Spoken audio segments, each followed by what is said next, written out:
Mula sa bintana ng bahay ay natanaw ni Aurora ang paghinto ng FX van sa tapat ng gate. Agad itong lumabas at sumalubong. "Mabuti naman at napaaga kayo," wika nito at agad na inabot ang 3 taong gulang na apo mula kay Elaine. "Akin na nga yung apo ko," nagmano ang mag-asawang Ben at Elaine kay Aurora.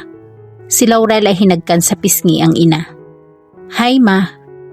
"Nangangayayat ka yata, Laurel." Sinuro nito ang nangtingin ang anak. "Baka naman puro puyat ang ginagawa nitong kapatid mo, Ben, at nakakalimutan na pati ang pagkain sa oras." "Iyan pa?" umiiling na sabi ni Ben. Binuksan ang likod ng FX at kinuha mula roon ang mga gamit nila. "Makakalimutan ng anak nyo ang lahat pero hindi ang pagkain. Akala nyo lang ay nangangayayat. Tuwing bakasyon lang ba naman kayo kung magkita? Nagpapaseksi talaga iyang dalaga nyo, mama," natatawang sabi naman ni Elaine at sumunod kay Laurel sa pagpasok sa bahay. "Ang mama talaga," bulong ni Laurel kay Elaine. "Akala siguro'y kasing edad ako ng apo niya." Tawa lang ang isinagot ni Elaine at nagtuloy na sa silid ni Ben noong binata ito. Si Laurel naman ay sa dating silid nagtuloy. Hinubad niya ang canvas sneakers at nahahapong inilatag ang katawan ng pahalang sa kama. Ni hindi nag-init ang likod niya sa pagkakahiga ng marahang kumatok si Aurora at pumasok. Karga pa rin ang apo. "Nagpaluto ako ng ginataang gabi na may sago. Kumain ka muna bago magpahinga," wika nito. "At nasabi sa akin ni Ben na seryoso ka dyan sa pagtatrabaho mo sa araw sa kolehiyo at pag-aaral sa gabi. Bakit mo kailangan gawin iyong gayong kaya kitang pag-aralin ng full-time?" Nagbuntong hininga ni si Laurel at bumangon. "Alam ko naman iyon, ma. Pero gusto kong magtrabaho, maging self-reliant." "O, di gawin mo iyan kapag nakatapos ka na. 3 semester na lang at magtatapos ka na. Hindi iyang trabaho sa araw at aral sa gabi. Iyan tiyak ang dahilan kung bakit nahuhulog ang katawan mo." Natatawang naiiling si Laurel. "Hindi ako nangangayayat. I'm keeping myself trim and fit."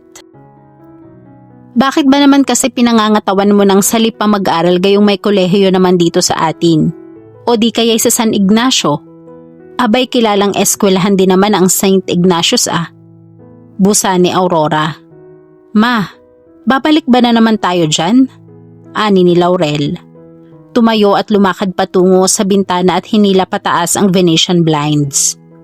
Mula roon ay tinanaw niya ang malawak na niyugang pag-aari ng pamilya. She filled her lungs with air. She missed this place. Dito siya ipinanganak at nagkaisip. Nang magtapos siya sa high school, dapat sana'y umuwi siya rito. Subalit hindi niya magawang lumayo sa lipa. Umaasa siyang makikita niyang muli si Ronan. Ronan? Nang araw na malaman niya mula kay Girlie ang pagkakamali niya ay hindi siya nag-aksaya ng panahon at nagpasama kay Sandy upang puntahan si Ronan sa talyer. Nakahanda siyang tanggapin ang anumang sasabihin nito, magpakumbaba at humingi ng patawad. Subalit wala na si Ronan. Walang impormasyong masabi ang mga naroroong trabahador. Ang nakakakilala lang kay Ronan doon ay ang mismong may-ari ng talyer na nalaman ni Laurel na matagal nang naipagbili sa isang malayong kamag-anak, bagaman ito ang nagrekomenda kay Ronan sa trabahong iyon.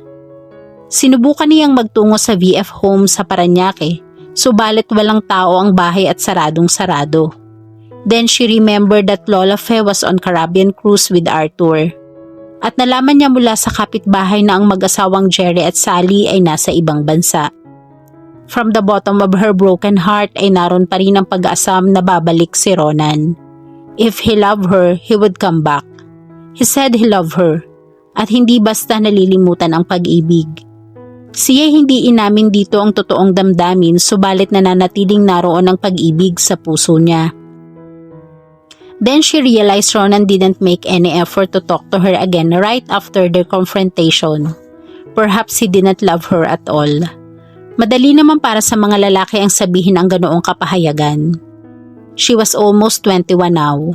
3 taong mahigit na ang lumipas, subalit kahit minsan ay hindi nagkapuwang ang ibang lalaki sa puso niya. Kahit siya sa sarili pinagtatakhan iyon. Ang lohikong paliwanag na sinabi ni Sandy sa kanya ay dahil nasa dibdib niya ang guilt dahil hinusgahan niya kaagad si Ronan. You don't know the meaning of the word trust. Kahit na isampal pa sa'yo, you couldn't even allow us to solve this misunderstanding together. You are not even giving me the benefits of the doubt. Marahil ay tama si Sandy dahil nakatanim sa isip niya ang mga salitang iyon. Ang sabi ng mama niya ay pagtatawanan niya ang bahaging iyon ng buhay niya sa tuwing sasagi sa isip niya sa paglipas ng panahon. Part of growing up. Her mother was wrong. She never outgrew it. Lungkot ang humahaplo sa dibdib niya sa tuwing dumarating ang pagkakataong ganito. Mabigat ang dibdib na muli siyang nagbuntong hininga. Nilingon niya ang ina na hinihele ang apo. Kailan na nga ba iyong anniversary party ng kaibigan niyo, Mama? Bukas ng gabi, maingat na inhiga nito sa kama ang apo na nag-aantok. At syempre pa'y gusto nilang ipakilala kita sa binata nila. Tiyak namang matutuloy na ang pagtatagpo niyo ngayon. She rolled her eyes. Ma, hanggang ngayon ba naman ay nirereto pa rin niyo sa akin ang anak ng kaibigan niyo? Ano ba ang itsura ng lalaking iyon? At tila ba sa tinagal-tagal ng panahon ay walang ibang babaeng makilala? Nilingon ni Aurora ang anak. Kung gandang lalaki ang pag-uusapan ay wala akong maipipintas, iha. Bukod pa sa mabuting pamilya ang mga De La Serna, kung ang anak nila ang mapapangasawa mo'y maligaya akong mamamatay. De La Serna, Mama? Agad ang pagbundol ng matinding kaba sa dibdib ni Laurel.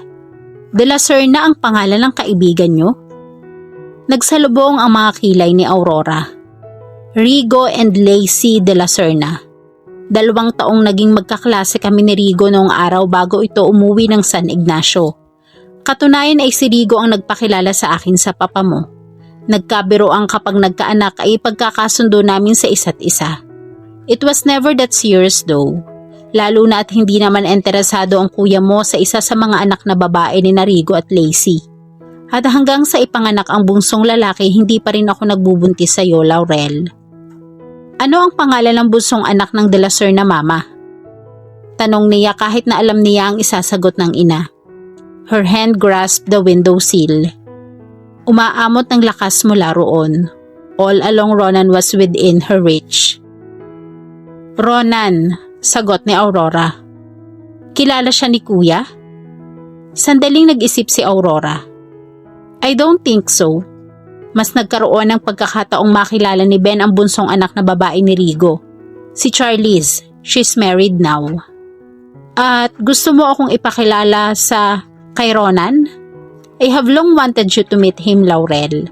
Alam mo iyon. Kaya lang kinausap ako ng kuya mo at pinakausapang hayaan na lang kitang hanapin ang lalaking gusto mong mahalin. Nagbuntong hininga ito. Tinapik-tapik ang apo na nagsimulang umiyak.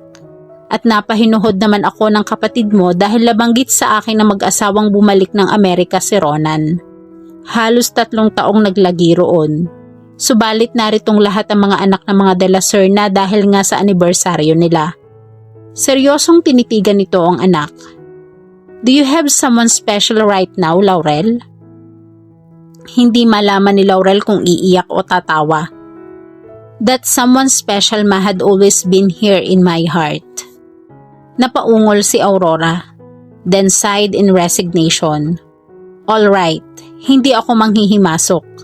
Iyon lang naman ay kung wala ka pang itinatangi. Pero sasamahan mo ako sa party. Ma, naalala mo ba yung araw na dumating ka bago ang high school graduation ko at nagiiyak ako sa kandungan mo? Malilimutan ko ba yun? Your first heartache kung hindi ako nagkakamali. Sagot ni Aurora at saka kinantahan ng apo at isinayaw-sayaw. Ang sabi ko sa inyo ay huwag niyo akong tanungin kung bakit. But now you're privileged to ask his name. So, what his name? Pagbibigay ni Aurora sa walang interes na tono. Ma, his name is Ronan De La Serna. Nahinto sa pagsasayaw sa apo si Aurora at tinitigan ng anak na lumalapad ang ngiti. Kinakabahan ako, Ma. Ani ni Laurel habang tinutulungan siya ng ina na ayusin ang sarili. Paano kung hindi na interesado sa akin si Ronan? Paano kung may girlfriend na siyang iba? Puno ng insekuridad ang tinig niya. Funny, but after 3 years, it pained her to think about it.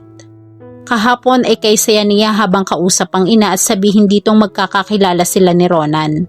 Subalit ngayon ay naisip niyang paano kung committed na ito sa ibang babae.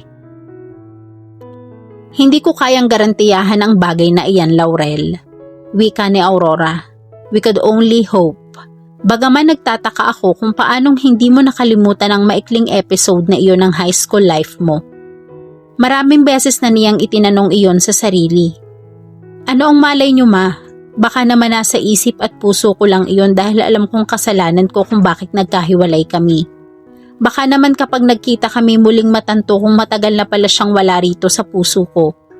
At tama si Sandy. Maybe seeing Ronan again would set me free. Maaari, non-committal na sagot ni Aurora. Binigyan ito ng huling hagod ng tingin ng anak. You're beautiful, Laurel, she said proudly. Pero sana nga hindi pa committed si Ronan. Umaasang sabi nito. Kasabay ng pag-ahon ng kaba sa dibdib ni Laurel ay naroon din ang pag-asam. Tinitigan niya ang refleksyon sa salamin. Her eyes sparkled in anticipation. She looked like a debutant na nahuli ng mahigit 3 taon. She never celebrated her 18th birthday, kahit na nagpumilit ang ina. Hindi niya kayang makipagsaya gayong nagdurugo ang puso niya. Napakabanayad ng makeup niya that it looked so natural. Her hair in French braid. May maninipis na hiblang iniwan ang mama niya sa gilid ng magkabilang pisngi. Her halter dress was in the palette of pink in a simple cut, and a couple of inches just above the knee. Anniversary party iyon ng mag-asawang De La Serna at hindi niya gustong sa kanya matuon ang atensyon sa halip na sa mga ito. Ready? Si Aurora. Yes, ma. Dinampot niya ang ultraviolet na Paco Rabanne and sprayed at her pulse points bilang finale. At dito po nagtatapos ang ating kwento. Sabay-sabay po nating abangan ang sunod na kabanata. Maraming salamat po. God bless and stay safe.